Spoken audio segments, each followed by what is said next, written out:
Hi, this is Jeff. How cute. Big fat Staffy. He's cute. He's having a little snooze, aren't you, Jeff? Anyway, I just wanted to have a quick sort of reflection. I've been thinking about my past life a few years ago when I worked with young kids that had challenging behaviours, basically just severely autistic kids.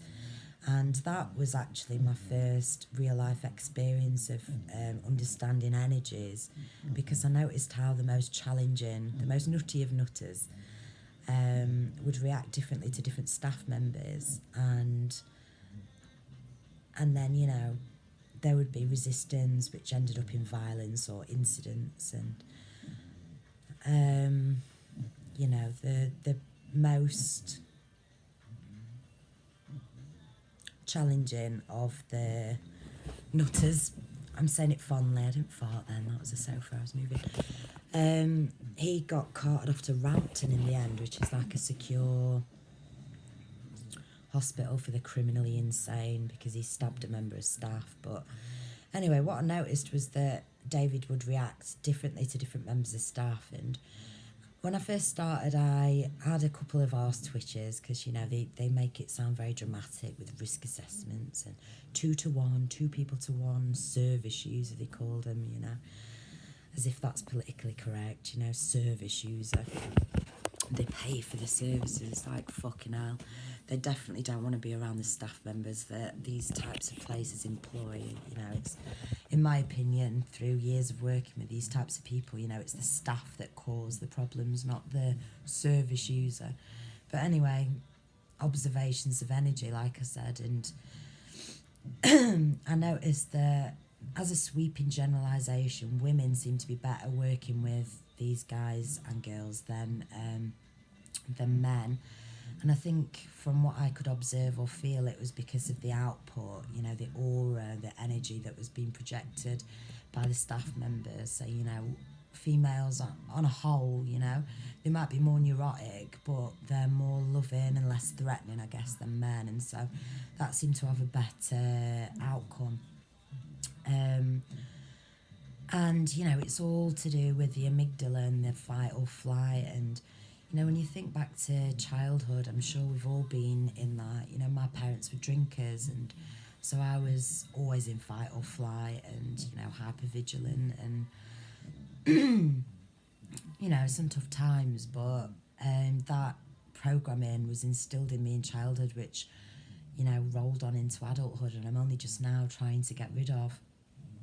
And so I think, you know, labels and mental health, and like I've said before, you know, I think it's all a transient sort of spectrum, and it can be made worse or better by the people that are around you. Do you know, I just can't wait for the day when mental health is understood, or at least accepted better than it is now, because it's a fucking joke, it really is. Like, when I was on my own with some of these guys and girls that were deemed to be dangerous, you know, I didn't have any trouble, and I think that was because I was in control of the output of my everything, you know, just during that time that I was working with him. Not saying I didn't go home and, you know, act all fucking crazy, but while I was with him, I understood that it was the energy inside, that, you know, the chemistry within us, which created a reaction from these guys that can't communicate like we can.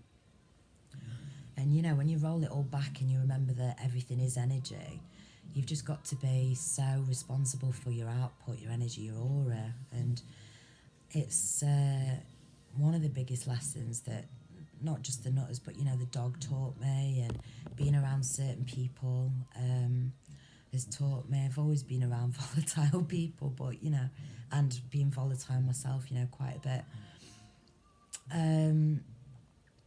But I remember watching a TED Talk.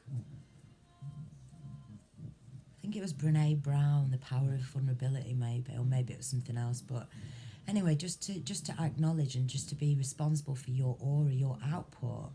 And if you're aware of your output, even if that's subtle or silent, you know, quite often, then the input, what you get back, you know, your perception of reality, or your reaction from partners, or your, you know, your everything, will match that. You know, what you give out, you'll get back. You only get what you give, you know, the song said. So I just wanted to just quickly, you know, remind myself and everybody else of that. If you're feeling horrendous or attacked or threatened, just try and suss out if you are living from your fight or flight survival part of the brain, you know, the amygdala, which most of us fucking are. Most of us are. And I think people that are awakening are balancing the left and the right hemispheres, you know, the masculine and the feminine, and they're trying to get out of the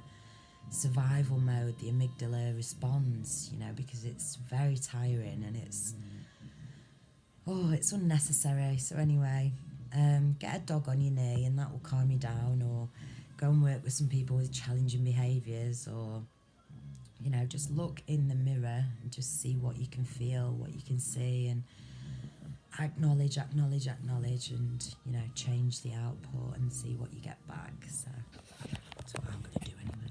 That sounded preachy, and it didn't mean to. I was just, you know, reminiscing about working with these amazing people, which when my little girl's gone back to school, I'm definitely going to revisit with some more, hopefully, wisdom acquired over the years, and some more techniques, and, you know, just see how this works out. Because unfortunately in the care industry, you know, the wages are low, therefore the staff are poor, and in my opinion the staff create the problems, not the people that you're looking after on every level, you know, not just challenging behaviours or severely autistic people, but even hospitals. You know, I've worked in hospitals, I've worked with children and babies with neurological diseases, and you get different reactions from different staff members. It's not, you know, the baby or the person or the young child or, you know, the adult who's got the problem. You know, the problem is often a manifestation of the energies around them projected from the